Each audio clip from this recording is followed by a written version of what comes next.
Exchange Division Pavilion 2023 at Gitex. Introduce yourself and your company. My name is Gaurav Tulsian, and my company name is Vibrant Enterprises.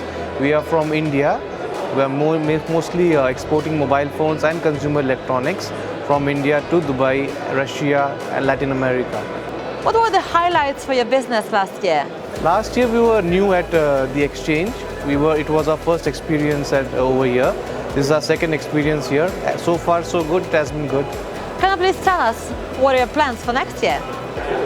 For next year we are hoping to exhibit again, and we are looking to find new customers. We are looking to renew our relationship and increase our networking. And last but not least, how was the conference for you? As far as networking goes, it has improved. Our consultations, our procurement, everything has improved. So yeah, we're looking forward to it.